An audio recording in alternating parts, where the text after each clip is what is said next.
Qué hermoso es tener un tiempo de quietud en la familia, aún en medio de los tiempos de crisis. Agradecemos mucho nos permita llegar hasta su hogar a través de esta transmisión. Esta es un hito en nuestra historia, porque migramos de una forma a una forma diferente de hacer las cosas. Sin embargo, le agradecemos mucho que en la amabilidad que usted tiene de permitirnos llegar hasta su hogar, hasta usted, poder comunicarnos a través de estos medios. Me presento, un servidor, licenciado José Natividad Ramos, con una familia, y con esta organización Vida Sociedad Cultural, con la intención de servirle a la comunidad y de estar ayudando, cooperando, coadyuvando, colaborando por el bien de la mejora de la cultura en todas las áreas, y para poder impulsar el bienestar de las personas, de las familias y de la sociedad en general. Quisiéramos invitarle para que usted, si es tan amable, se suscriba a nuestro canal de YouTube, el cual usted lo puede referir como Vida SC espacio MX. A través de este canal vamos a estar compartiendo diferentes ponencias que creemos van a ser de utilidad para usted y para su familia. Y en esta ocasión es la plática que a continuación exponemos, es la idea de darle continuidad precisamente a la ponencia anterior del domingo pasado. Le hemos titulado como Perspectiva y Crisis, porque queremos enfocarnos claramente en un objetivo, y este objetivo es traer esperanza al corazón en nuestros días en donde tanta tribulación y pánico, miedo ha venido al corazón de nuestra comunidad, no solo local, sino nacional e internacional. Me refiero a un escrito de Charles Dickens en su novela Historia de dos ciudades, y a la letra dice, lo cito: era el mejor de los tiempos, era el peor de los tiempos, la edad de la sabiduría y también de la locura, la época de las creencias y de la incredulidad, la era de la luz y de las tinieblas, la primavera de la esperanza y el invierno de la desesperación. Todo lo poseíamos, pero no teníamos nada. Caminábamos en derechura al cielo y nos extraviábamos por el camino opuesto. En una palabra, aquella época era tan parecida a la actual que nuestras más notables autoridades insisten en que, tanto en lo que se refiere al bien como al mal, solo es aceptable la comparación en grado superlativo. Es una idea que plasma este escritor refiriéndose a la Revolución Francesa. Ese es el objeto de esta novela. Pero la tomé como una referencia porque tiene una gran similitud en nuestros días. ¿Cómo enfrentamos la presente crisis? ¿Qué posición asumimos? ¿Cuál es nuestra perspectiva y con qué perspectiva la enfrentamos? Una crisis, un proceso de cambio, una realidad que enfrentamos hoy, y como tal debemos entenderla en su contexto, en el momento, en la historia. Esto significa que va a pasar. Definitivamente aceptamos que es dolorosa, sin lugar a dudas, que hay mucha confusión, que hay una necesidad de respuestas. El hombre sabio en Eclesiastés nos da una idea acerca de cómo interpreta la historia con sus diferentes cambios. Y él llega a la conclusión de que no hay nada nuevo debajo del sol. Lo que fue ya ha sido hecho y lo que vendrá también ya habrá sido hecho. ¿Qué nos dejará? Una enseñanza enorme si observamos al que creó la vida y que gobierna la historia. Todos los seres humanos vemos la vida de una forma interpretativa, es decir, percibimos según nuestros sistemas de creencias que adoptamos previamente. Son nuestros lentes. Seguramente cuando vemos hoy esta crisis sin excepción, percibimos las cosas de acuerdo a los lentes que hemos estado usando frecuentemente. Unos usamos unos lentes y otros usamos otros lentes. Unos nos queremos apoyar en una concepción y otros en otra, pero básicamente todos tenemos una posición de interpretación frente a la realidad de lo que estamos viviendo. Estos lentes son las verdades que se han aceptado, aquellas cosas que se han aceptado, aquellas ideas que se han establecido como verdad y que nos sirven para mirar. Solamente hay dos opciones, los ojos de esta interpretación. O miramos con la palabra de Dios o miramos a través de los ojos de las ideas humanas. Definitivamente hay dos cosmovisiones que están en riña. Quieren capturar la mente de los hombres y la parte más compleja es decidir a cuál de las dos se le va a confiar para ayudarnos a definir o para definir la verdad. Estamos en un momento definitivamente que exige juicio, que exige comprensión y que exige acción. Hay personas que adoptan una actitud fatalista. Hay personas que miran toda esta situación caótica como es el fin del mundo, es el colapso.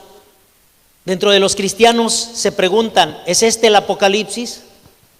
Hay dentro de las corrientes cristianas las personas que están diseminando estas ideas. Pero creo que la pregunta correcta que debemos hacernos es, ¿por qué se está dando esta crisis? ¿Cuál es la manera correcta de hacer las preguntas adecuadas?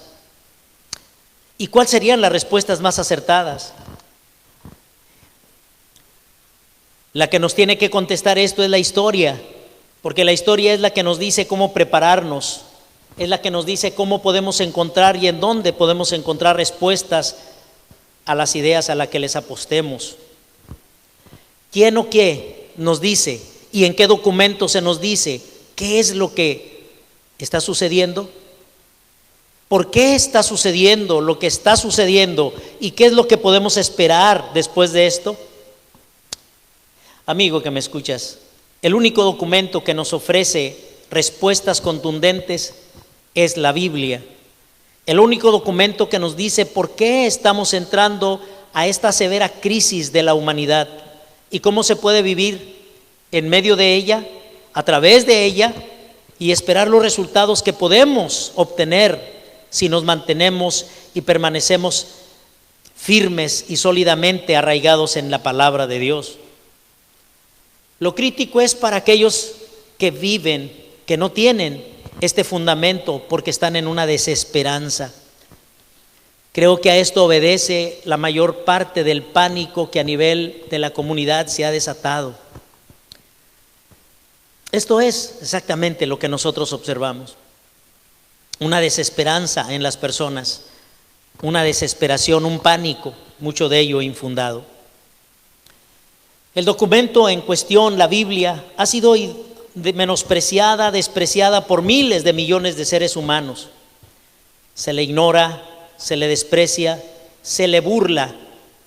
Y aún dentro de los grupos que se llaman creyentes, hay quienes al no saber cómo traducir lo que ella define como respuesta a cada situación, también optan por tomar otros caminos, mirar la vida con otra óptica, con otros lentes. Si la Biblia es un documento confiable, es absolutamente confiable. Que no se sepa cómo aplicar, que no se considere pertinente, eso no significa que invalide su efectividad. La palabra de Dios, la Biblia, tiene la respuesta contundente para el ser humano a su nivel individual y colectivamente. Y lo que la Escritura y la historia nos enseñan es básicamente que los pensamientos del hombre, a través de la crisis y a través de las crisis que son recurrentes, han sido y están siendo puestas a prueba. Porque realmente las crisis revelan lo que hay en nuestros corazones.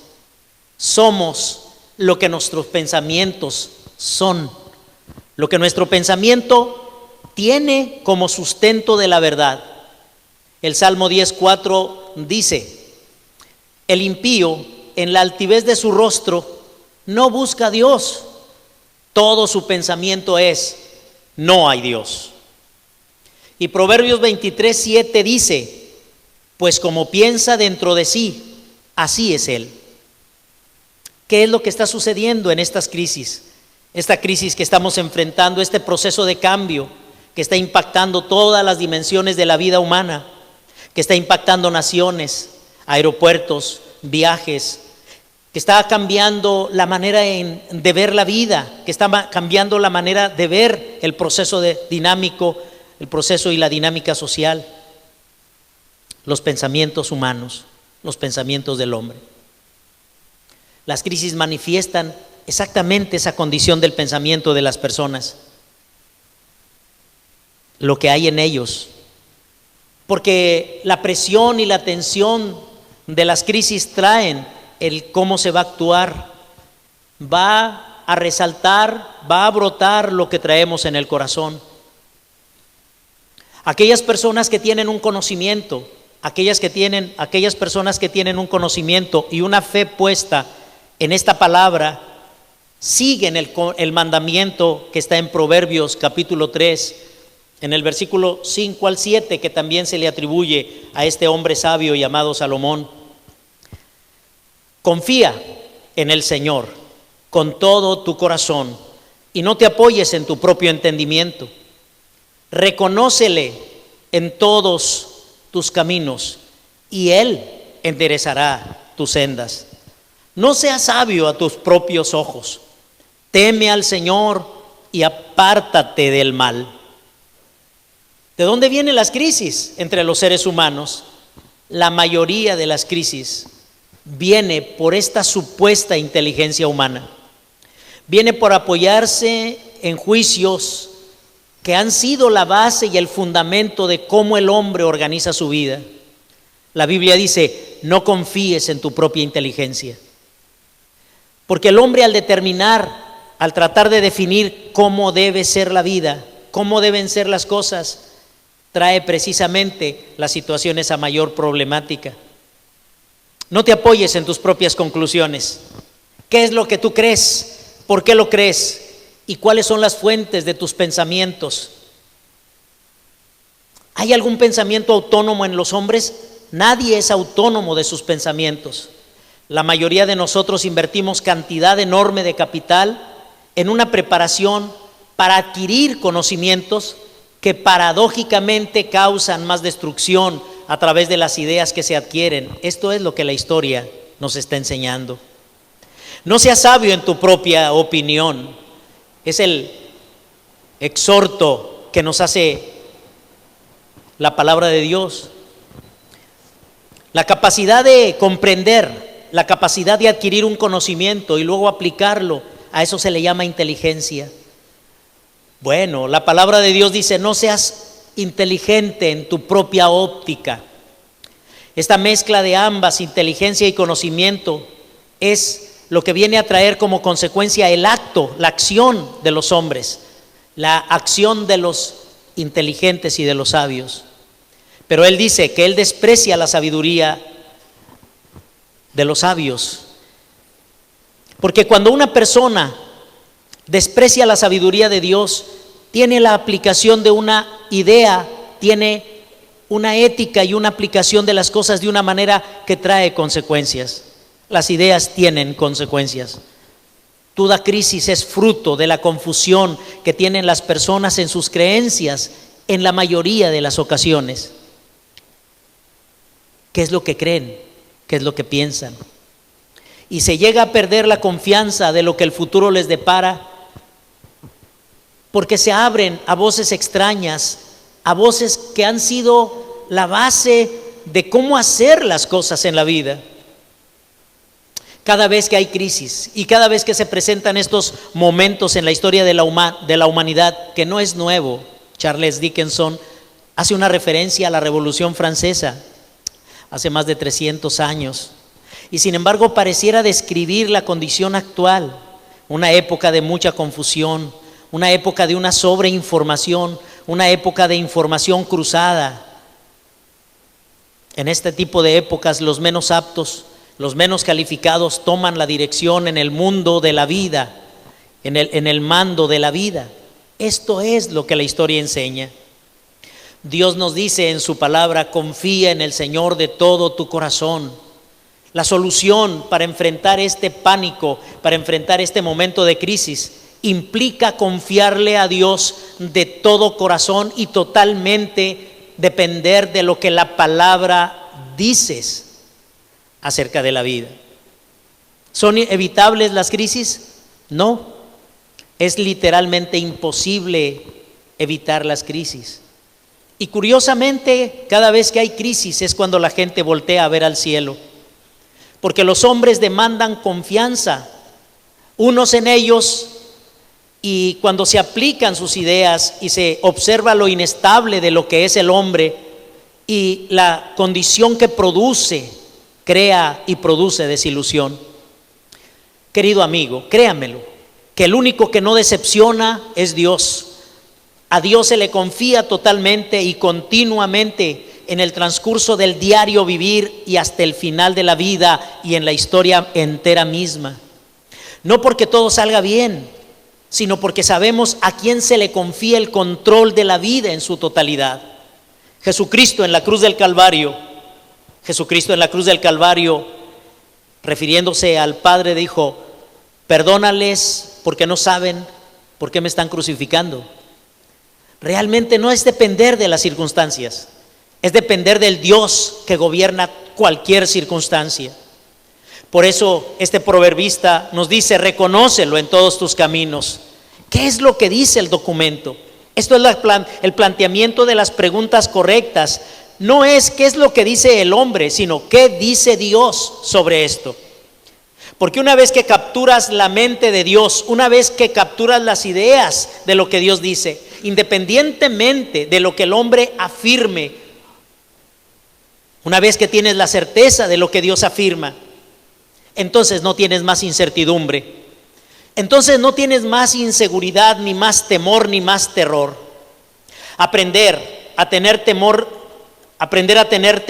a Dios y no a los hombres ni a las circunstancias es de las cosas más importantes que hay en la vida, en el aprender. No son las circunstancias las que me deben causar temor, no son los hombres y sus anuncios o palabras los que me deben infundir temor. Más bien el consejo de Dios dice: huye del mal, apártate. Pero son más nocivas las ideas y la desinformación, son más nocivas los criterios y las aplicaciones de los criterios que los hombres hacen que muchas de las situaciones que nos quieren hacer ver como si fuera realmente el mal. ¿Qué sucede cuando las personas están ajenas a las ideas de Dios? Las personas invariablemente van a llegar a la conclusión de una perspectiva negativa de las cosas, una perspectiva de temor, una perspectiva irracional, una perspectiva de derrota, una perspectiva de fracaso. La forma de pensar, las ideas, siempre van a conducir y van a inducir a crear una síntesis, una perspectiva. Y cuando ésta nace del temor por las circunstancias o de las ideas del hombre, el fracaso, la derrota y el miedo constante en el corazón humano es algo que va a estar perenne en la vida. La forma de pensar de las personas tiene consecuencias. Debe preguntarse usted, ¿a quién escucha? Es sorprendente la cantidad de anuncios que se lanzan hoy a través de las redes sociales de la crisis que se está viviendo.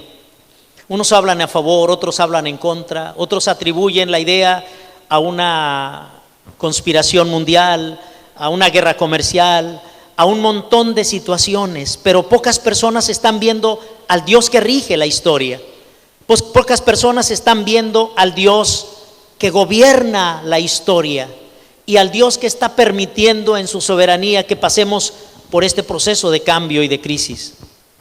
2000 años, 2800, 2700 aproximadamente años atrás, hubo un estadista, una persona que declaró acerca de los pensamientos de Dios en cuanto a la diferencia entre los pensamientos de Dios y los del hombre. Isaías, profeta, dice estas palabras en el capítulo 55, en el versículo 8 y versículo 9. Dice: porque mis pensamientos no son tus pensamientos, hablándole al humano, ni tus caminos son mis caminos, declara el Señor. ¿Qué tanta distancia habrá entre la comprensión de la vida que tiene Dios y la comprensión de la vida que tiene el humano? Continuó citando a este estadista, porque dice: porque como los cielos son más altos que la tierra, así son mis caminos más altos que vuestros caminos, y mis pensamientos más altos que vuestros pensamientos.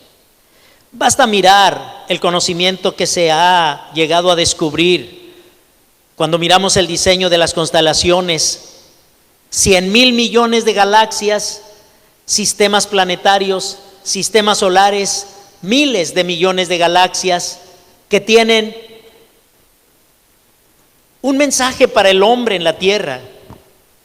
Hay diferencia entre la manera en que Dios comprende la vida, el que diseñó estas galaxias, el que sabe y cómo diseñó estas leyes que gobiernan el universo, con relación al hombre que pretende definir lo correcto de lo incorrecto. Es curioso que los hombres le dicen a Dios: Dios, escúchame, te voy a decir lo que quiero, cómo lo quiero y cuándo lo quiero. Y a eso le llaman orar. Dios se ríe. ¿Podemos nosotros sentarnos con el dador de la vida y con el creador de la vida y darle instrucciones? ¿Podemos nosotros aprender los pensamientos de Dios? ¿Podemos nosotros tener acceso a los pensamientos de Dios? ¿Será que hay posibilidades que alguien me ayude para encontrar los pensamientos de Dios? La respuesta es afirmativa, porque es la Biblia. Dios piensa como está escrito en las Sagradas Escrituras. No hay forma de entender a Dios a excepción de lo que está revelado en las Sagradas Escrituras. Cuando el hombre carece de la palabra de Dios, entonces se carece de la perspectiva correcta de la vida. Y desde luego, claro, desde luego, se aplican otros criterios, se aplican criterios diferentes, a veces inclusive enconados contra ella, y se pueden observar las consecuencias de desastre. El nacimiento de la ciencia moderna, como la conocemos en la actualidad, provino del redescubrimiento allá por el siglo XVI de la idea de la creación expuesta por la Biblia. Este fue el fundamento ideológico para crecer, para descubrir, para inventar, para darle un impulso a la cultura occidental. Esa fue la base de su desarrollo de la ciencia moderna. Curiosamente ahora lo niegan. En el momento que se desecha la base de la creación, en el momento que se desecha la base bíblica, entonces se producen las diferentes crisis o se interpretan los hechos de forma distorsionada, porque no hay base de la fuente. Se niega de dónde nace la crisis. Y la crisis nace de una guerra que tiene el hombre ya durante 6,000 años luchando por tratar de demostrarle a Dios que en su autonomía puede definir lo correcto de lo incorrecto.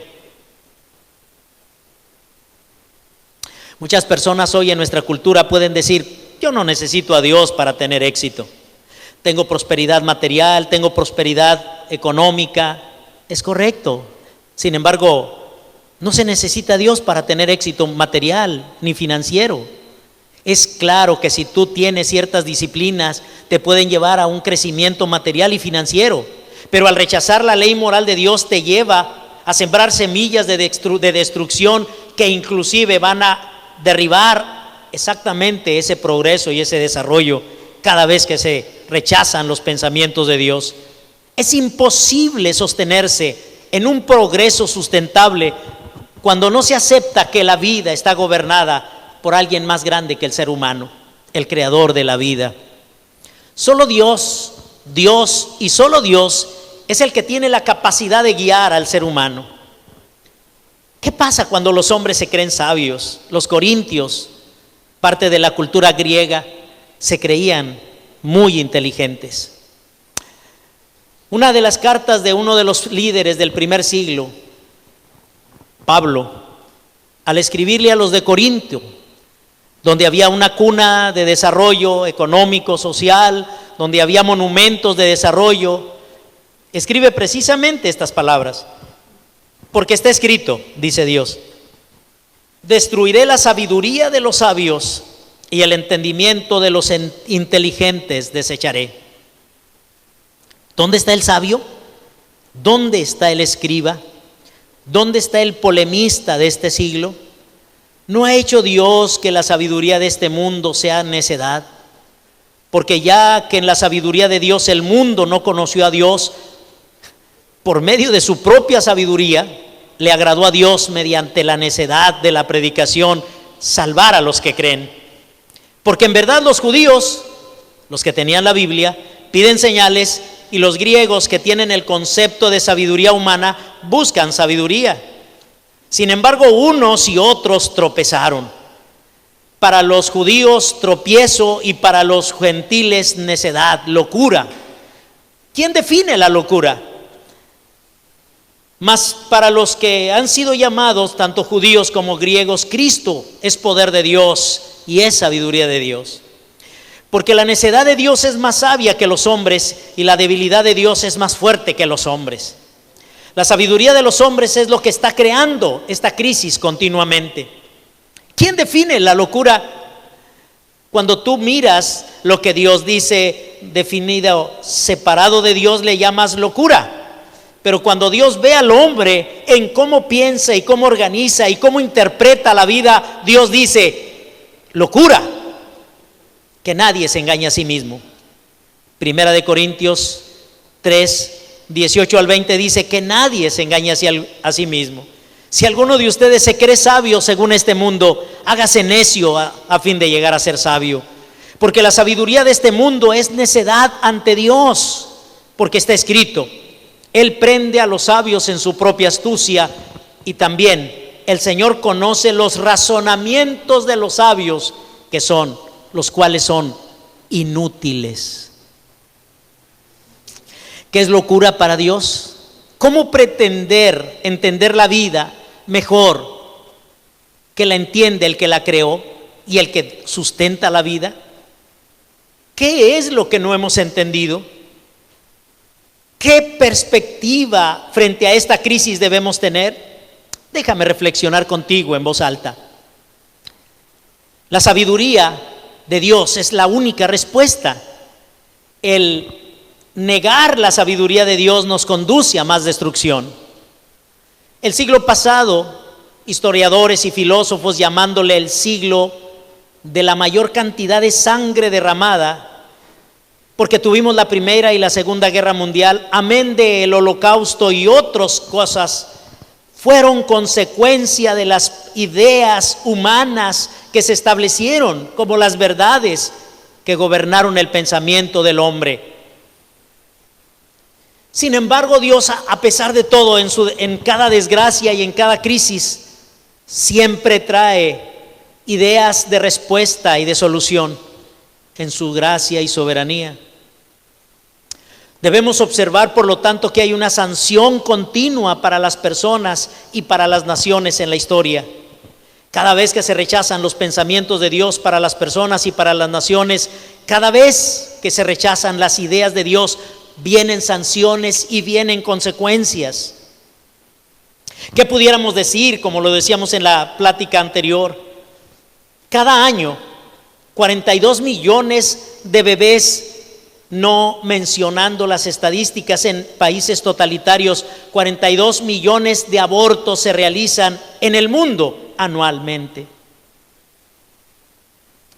No, amigos, no. Hambrunas y desgracias son producidas por la inteligencia humana separada de Dios.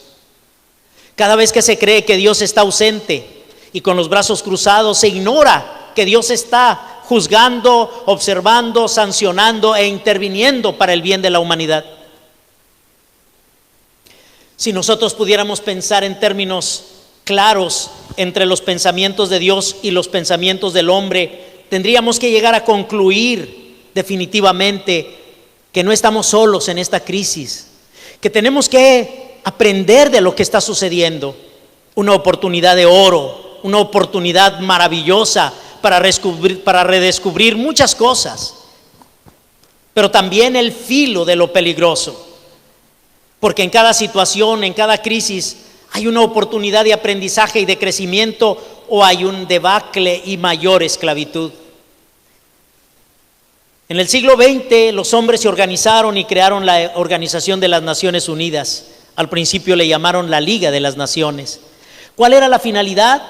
Evitar mayores desgracias, evitar volver a repetir la historia de lo que se había vivido. Resultados después de ya casi un siglo de que esta exista, casi un siglo después de que ellos existen organizados, mayor frustración. No ha solucionado ningún problema y se han incrementado aún más, con mayor intención de dominio, con mayor intrusión en la libertad individual, con mayor control y con mayores controles en la vida de las personas. De Dios nadie se burla jamás. El Salmo 2 nos dice interesantemente cómo piensa Dios acerca de las naciones y cómo ve Él la vida. Salmo 2: las Naciones Unidas se han unido contra su Dios y contra Dios y contra su Cristo. Ningún problema de las naciones, escúchelo, y ningún problema en la vida va a estar desasociado del gobierno de Dios. Ningún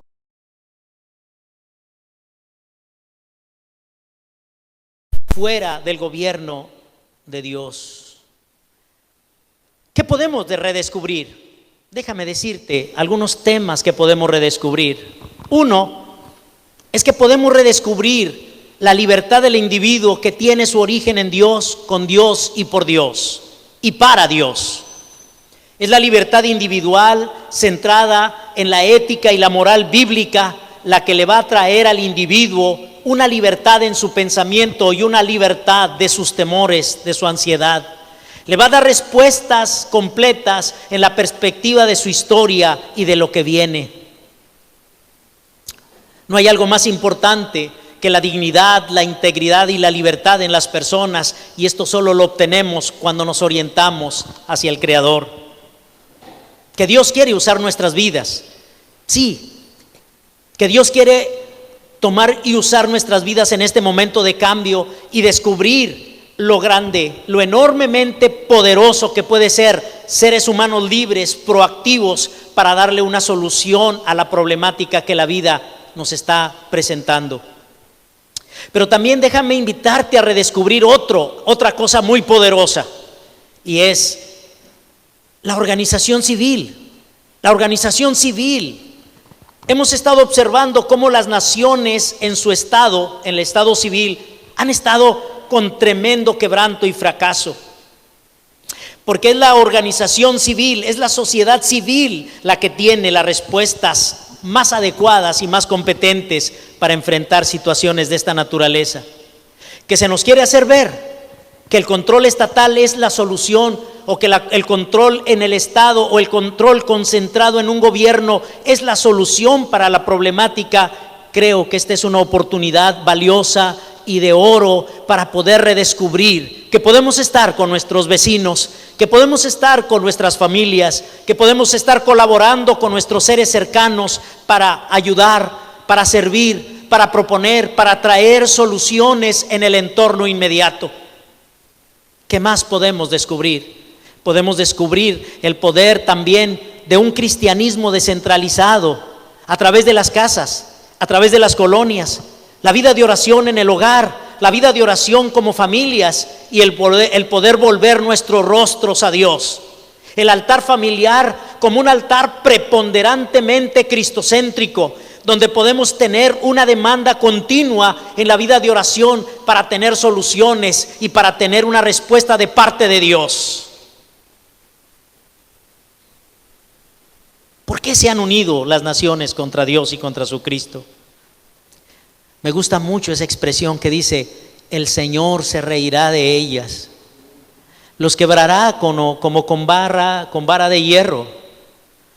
Es impresionante que los hombres no podamos o no hayamos podido entender durante estos 2000 años desde que Jesucristo el Señor vino a anunciar que no nos trajo un sistema religioso, que no nos trajo un sistema de denominación religiosa, que nos trajo un sistema de gobierno que es competente para responder a los seres humanos en sus más profundas búsquedas. Y no solamente transformar al hombre desde afuera hacia adentro, sino transformar al hombre de adentro hacia afuera. Que un hombre renovado, que un hombre transformado, que una persona creada de nuevo en Cristo Jesús es un elemento sanador más poderosa que el coronavirus. Que una nueva criatura es un hombre esperanzador, que es un hombre que va a traer esperanza, que va a traer consejo, que va a traer paz. Quiero ir concluyendo, queridos amigos y audiencia. ¿Debemos ser precavidos en las instrucciones sanitarias? Sí. ¿Debemos cuidar y tener cuidado de cómo nos relacionamos? Sí. ¿Debemos tener un acuerdo con el consejo y la dirección que las autoridades civiles están prestando? Sí. Con lo que no estamos de acuerdo es que se incube en el corazón de las personas este temor, este miedo, este pánico, este fracaso y esta guianza hacia una mayor esclavitud. Porque no hay ningún mejor lugar para una mayor esclavitud que el temor. Y Dios no nos dio espíritu de temor para estar otra vez en esclavitud. Nos dio espíritu de amor, de poder y de dominio propio para tener claro que aunque es una crisis severa, también va a pasar, y que podemos esperar hacia un futuro mejor, y que sí podemos esperar hacia un futuro más prometedor, sí, y siempre y cuando tengamos una sumisión a los pensamientos que están dictados en la palabra de Dios como la verdad. Que nuestra ética, que nuestra moral y que nuestro autogobierno empiecen a sufrir una transformación de mayor conciencia. No somos ni impulsamos la ignorancia, pero tampoco impulsamos la desinformación. No queremos que todos los mensajes que le llegan a su WhatsApp los crea y de manera absoluta afirme como si fueran verdades absolutas. Le invitamos para que usted investigue, le invitamos para que lea, pero sobre todo le invitamos para que medite en las Sagradas Escrituras. Siempre hay una esperanza, siempre hay un mañana en Jesucristo. Muchas gracias por estar con nosotros. Dios le bendiga.